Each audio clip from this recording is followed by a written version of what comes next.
Welcome to Conscious Movie Reviews. I'm your host, Joy Davis, and here to review the sci-fi action and adventure film Guardians of the Galaxy 2. United in their fight against an intergalactic monster, the Guardians of the Galaxy save the precious batteries of the gold-skinned sovereign people to earn the release of Nebula, the estranged sister of Gamora. Trouble ensued when Rocket kept some of the Annulax batteries for himself.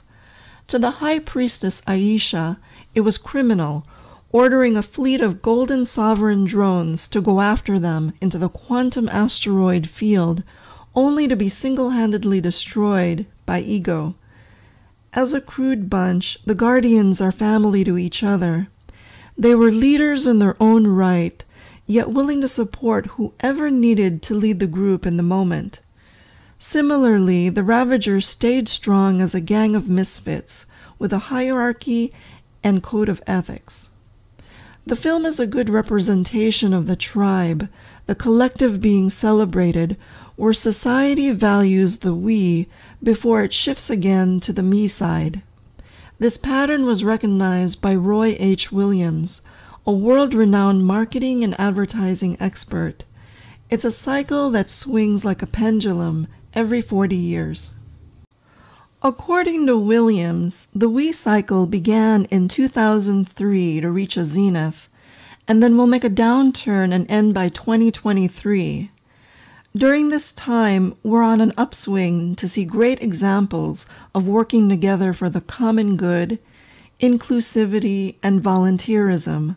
The we culture ushered in the introduction of online social networking, creator collaborations on YouTube, the sharing economy, a civil rights movement led by the LGBT communities, Edward Snowden's self-sacrifice as a whistleblower for the protection of our online privacy, movie franchises like Harry Potter, The Fast and the Furious, The Expendables, and the resurgence of superheroes banding together to fight crime by the Avengers and the Justice League.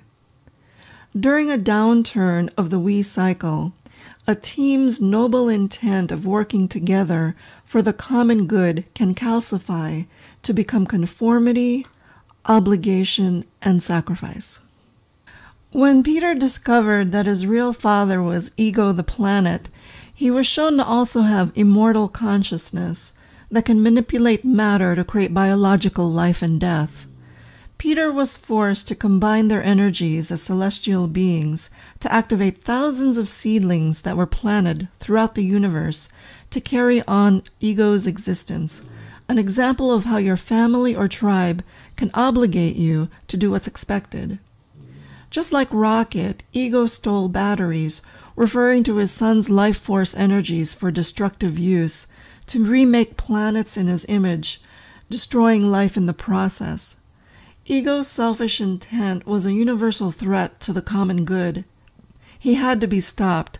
This set up a battle between the Guardians against Ego within the planet's core where his power resided. In the final phase of the we cycle, these hard virtues predictably evolve to become legalistic intolerance and self-righteous judgmentalism. There's dangerous times ahead as the we cycle ends in 2023. Within the movie, Yondu was exiled by the Ravager community. He abducted Peter years ago for Ego, but kept him to do some thieving together.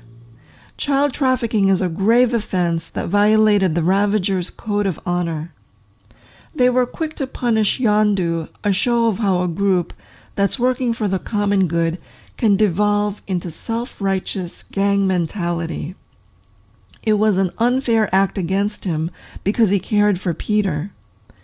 Another consistent theme throughout the movie was how the father role was either a show of bad patriarchy, to be too masculine in an imbalanced way, or a show of good patriarchy to allow for expression of the feminine in a balanced way. Strained relations existed between Peter and his father. As a demigod, Ego was hypermasculine, What he lacked were the inner feminine qualities of compassion, kindness, receptivity, and intuition. Just like opposites attracted to one another for balance, Ego was drawn to Manus, his pet empath. She had the gift of feeling others' emotions, another feminine quality he sorely needed, besides her ability to help him sleep. And by having a relationship with Meredith on Earth, Ego was able to experience love that produced Peter. She represented loving matriarchy that was attacked by him when he planted a tumor in her brain.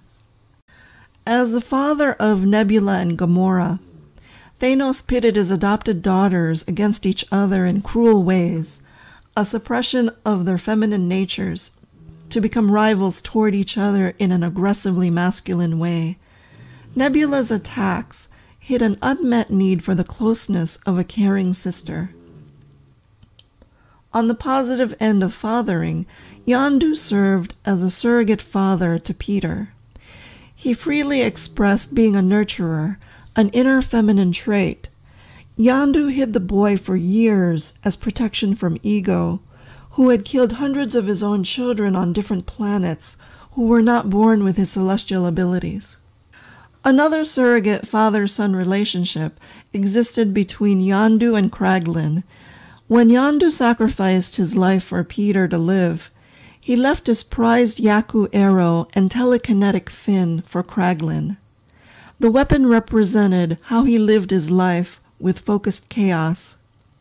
As for the very cute baby Groot, he brought out the nurturer in the Guardians to balance their more masculine expression of fighting for group survival and their fight within from feelings of abandonment. It was this love for Groot and each other that kept them together as family.